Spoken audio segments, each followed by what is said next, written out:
So we still have not touched base on rejection in marriage. You said something about rejection in marriage, but that is more common now because it feels like with rejection, how you're not getting that attention as a wife. I don't get the attention that I feel like I should. So say neglect. So say neglect. Neglect. Yeah. So I feel like I have to fight with a phone. I feel like, hey, can I have a hug? Or babe, hey, or it's always this, and it's like, okay, I get upset sometimes. I'm like, dang, like, is it me? Did I do something? Even if he's going through the pressure, I love to pray. So I will pray, yes. However, it feels like I already have been dealing with rejection before in childhood, and now I'm getting rejected again in my marriage. Therapy. So I know, yes, ma'am, I do need therapy. And I do need God to deliver me from it. It's like I try to talk, but he's like, I'm married to a person who's he's an introvert. So it's hard. And even when we try to talk, I get a silent mode sometimes. Or I get so that what makes me vocal. And it's like tit for tat. I just had a question, and I'm sorry, that's Marquita, right? Yeah. Because you mentioned before that attention, has been an issue for you, for a majority of your life, you said, correct? Yeah. Okay. So what does attention mean for you? Like conversation, like communicate is a big thing in marriage and even in relationships, period. And it's like, show me that I'm here. It's like I'm visible, like invisible, like he don't see me. He see me, but he don't. And if he do see me, it's like really on his time. And it's like, yes, you're going through something. Yes, you may feel, depression, whatever the case may be, but I'm here. Talk to me. I dealt with depression, so I know how it is. But as a man, when they deal with depression, it's probably a different way than when a woman deals with it. He deals with it by just probably on his phone or in anger or isolation. But I feel like you're canceling me out, and I'm here for you. I don't want you to feel like you alone. So like, talk to me. That's all I be wanting. Like, communicate with me. Someone, as I was growing up, like, I was always isolated. So you will find me, everybody be outside, I be in my room. And sometimes I do that now, and I isolate myself real quick.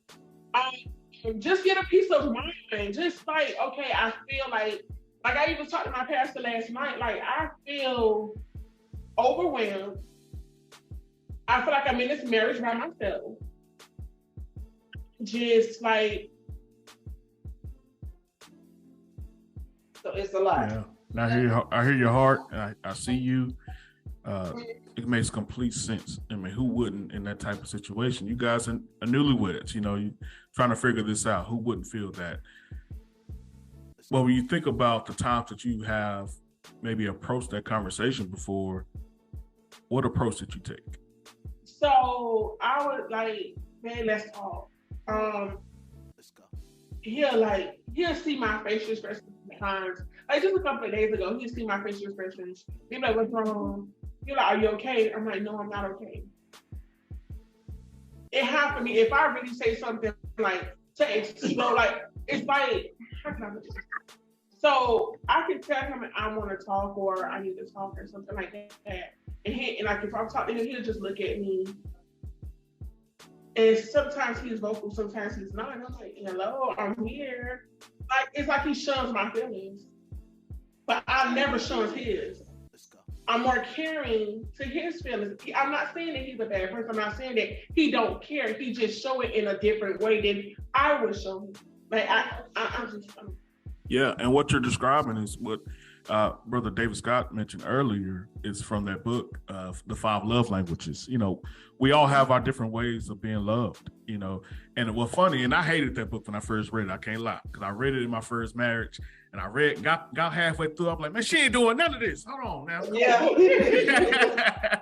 But the funny thing is, what I learned about it is it's so easy to do for the other person what's natural for us. For my love language, I love words of affirmation. you know? So it's so easy for me to give words of affirmation. I can compliment you all day long. Hey, I love that dress, you know. But for someone else who maybe is quality time, it's hard for me to do that, you know. So I think conversations and maybe having that approach, because at the end of the day, this man married you 11 months ago.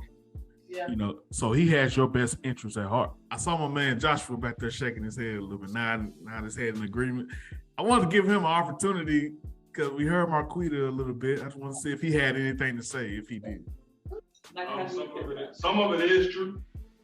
I am kind of a little depressed because I'm not working.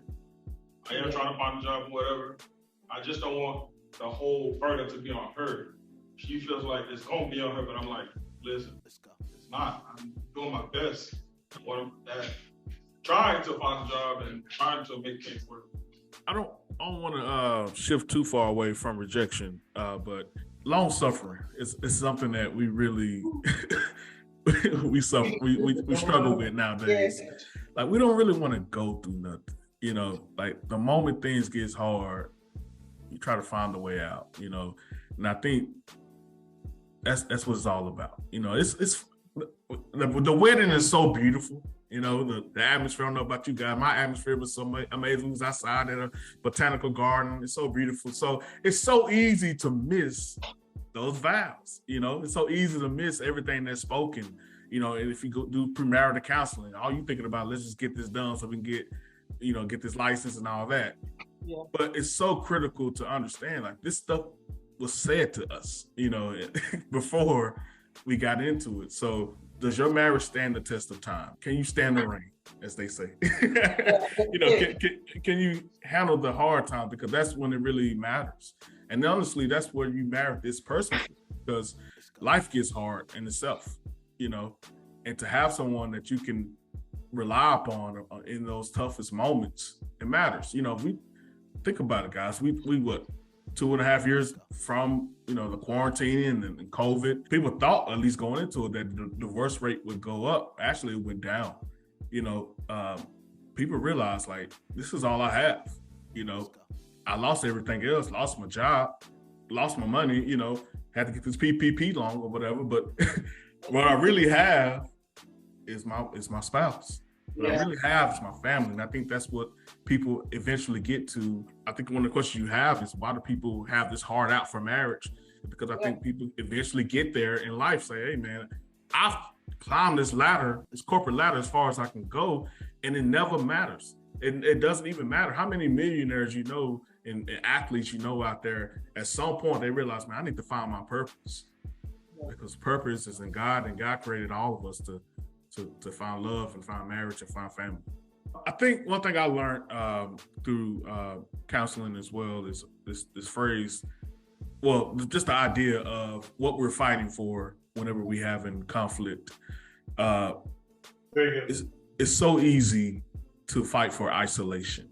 We all get back into our own corners, you know, when we go through an issue or a conflict or anything of that nature. But I think it's so important, and what I've learned is that it's so important to fight for togetherness instead of isolation, you know, because the end of the day, where are you going?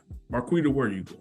Joshua, where are you going? You know, we married. We in this thing together forever, you know, so it's somewhere down the line. That's kind of what me and my wife get to. We kind of try to resolve things before we go to bed, because at some point or another, we got to address it. And it does not feel good in the moment, you know, but swallowing that bitter pill, so to speak, and just getting past whatever the issue is, because we know this is forever.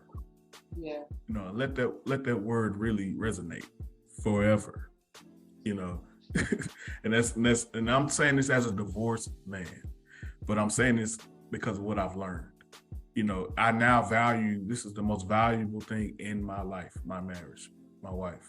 You know, God is number one. My wife is number, you know, right underneath that, and everything else come after that, along with the Dallas Cowboys and all that stuff like that. But my point is, like, she's the most valuable thing. And because of that value I placed on it, I'm willing to fight through anything. So I may take a moment by myself, but I won't stay too long in isolation, you know, because, and I understand where you at now, Joshua, because that's who we are. You know, we're providers, you know, by nature, you know, but you got to trust who you marry as well, my brother. Like you have to trust that she has your back. You know, it's what you saw in her, you know, the moment that you decided to propose. You know, that's what you saw. You saw that you can go through the worst moments of life with this woman, you know, and I know you believe that. So I encourage you as well, but I know it's tough. But also, you're sitting in a room right now with a well put together man as well. That has, from what I know of him in this 2-hour period, Brother David Scott has a lot of wisdom. So partner with men as well in this moment, because there are aspects, I'm just going to speak from a man's perspective. There are aspects of ourselves that we do not want to reveal to our woman. That's Yes. good. It's just the way it is, because and all it takes is one time, honestly, for us to see our woman weaponize our pain. Yes. Good. Very good. Or to weaponize our Say that again. Go ahead. Say it again. It all it takes is once for a man to see a woman weaponize our pain or our vulnerability for us to never go there again.